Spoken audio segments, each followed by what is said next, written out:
Hello Internet, and welcome to round 6 of the Arnhem Regional. This game, again, I didn't really know what to expect. It says Daniel here on this game. I suspect he was using someone else's cartridge because he was actually Brazilian. He lives in the UK, apparently he lives in Scotland. Apparently he won one of the Glasgow Premier Challenges, but I'd never met him before. I didn't know what to expect, but from what I remember, his team preview, his team, it looked like a pretty solid meta game standard kind of thing. So, I felt quite happy just leading with Leipin Brilliant, as we can see here. And he throws out Kangaskhan and Landorus. Now, I saw the Kangaskhan is just in a normal Pokeball. Now, there's this whole thing with the Pokeball that Kangaskhan's in. Is it going to have inner focus or not? If it's not got any fancy Pokeball, it doesn't really mean anything. Thinking about it, one of my past videos, I think I mentioned that if Kangaskhan was in a Dream Ball or a normal Pokeball, then it could potentially have the inner focus ability, anything else, and it couldn't. But you can actually catch Kangaskhan in the 5th generation games, in the Dream Forest, or whatever it's called, in any ball. You don't have to use the Dream Ball. So technically, inner focus Kangaskhan is available in any kind of Pokeball. Just sort of trying to clear things up there in case I misled anyone with that. But he is leading with his Kangaskhan here. Now, I tend to think if you lead Kangaskhan against, something like a Liepard or a Raichu, as I, met a lot last year, the chances are it might have inner focus. And there was just a suspicion in my head that made me think, yeah, this is inner focus. So I thought I'd play really crafty this turn. I don't fake out. I protect with Brilliant, and we can see that his Kangaskhan hasn't Mega Evolved, does it? So it clearly has inner focus, expecting, possibly the fake out on the Kangaskhan there. So, no fake out from my Liepard. He uses fake out on my Brilliant, which is fine because it's protected. And it does mean that I can get a nice chunk off with Foul Play. Now, Foul Play, look, it's like 60%. It does a lot of damage. That's really nice. He does actually double target my Brilliant. He uses Superpower. Obviously, he doesn't want to Earthquake. He probably wanted to break my Brilliant Sash or something. I don't know. But I'm really happy with that. That was a good turn one. That couldn't have played out better for me, literally.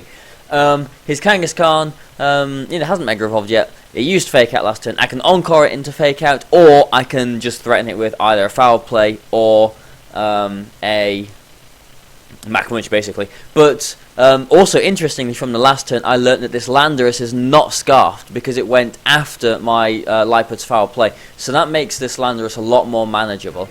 So he switches his Kangaskhan out, probably expecting a Mach Punch, but I decide not to, basically. There's no reason for me to. I can get a nice Foul Play off it, Liepard outspeeds it, I get a nice chunk on this Thunderous with the Foul Play, and I can basically get a free Spore off on the Landorus, or whatever was going to be in that slot if he switched out. He does get a critical hit on Liepard here. That didn't matter. Liepard would have survived otherwise, but I'm not, terribly, offended by that, to be honest, because it means that I can quickly bring something else in, Terrakion here, and capitalise on this situation where his Landorus has got a guaranteed sleep turn now, and he's got this Thunderous dangling out, basically. It doesn't want to paralyse my Terrakion, or it can't, because I've got the Lumberry.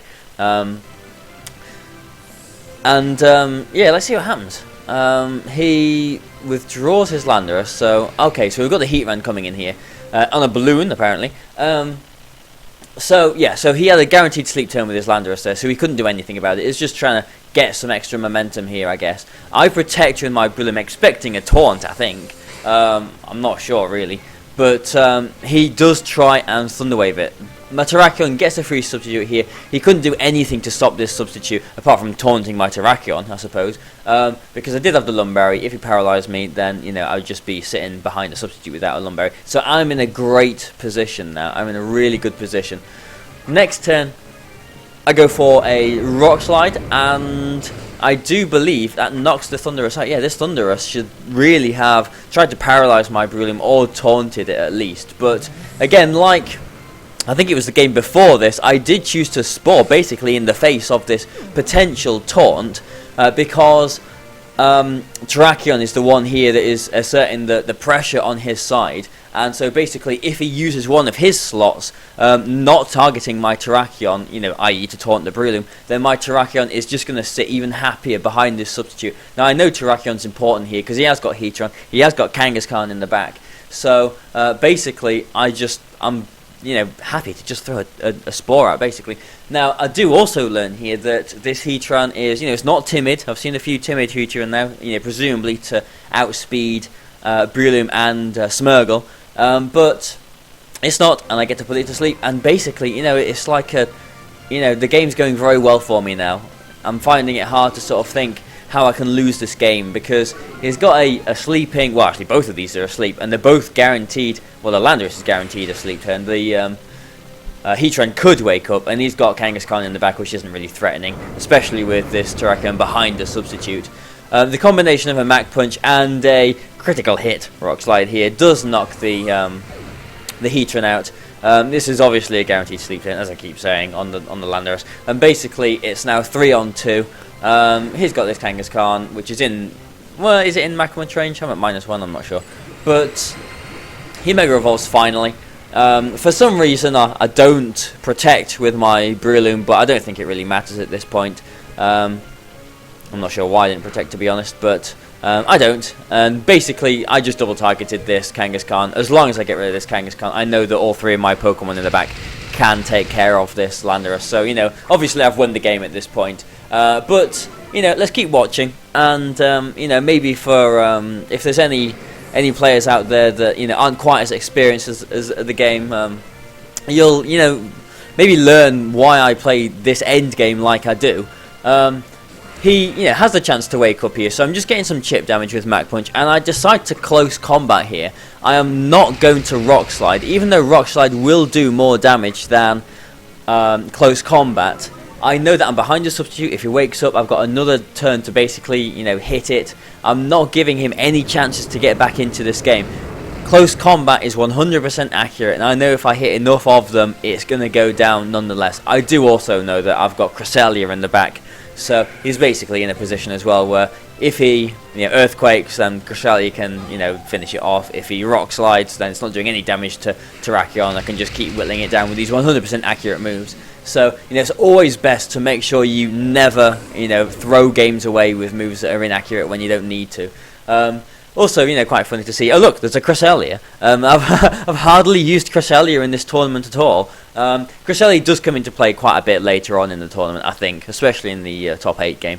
But no, top 4 game rather. But I'm now at 5-1. I do believe this is round 6, wasn't it? Yeah, 5-1. So I know that there's one round of Swiss left. I just need to win this one last game, go 6-1, and I will definitely top cut. So the nerves are there a little bit now and everything, but I've been in this position before. I'm fine with it. So one more Swiss game to watch, which will go on tomorrow. So I hope you've enjoyed this, guys. Again, please feel free to share the channel and the video and help me out like that. We're getting we're almost approaching 1,000 subscribers now, which is really, really, really cool. So thanks for watching, guys, and bye for now.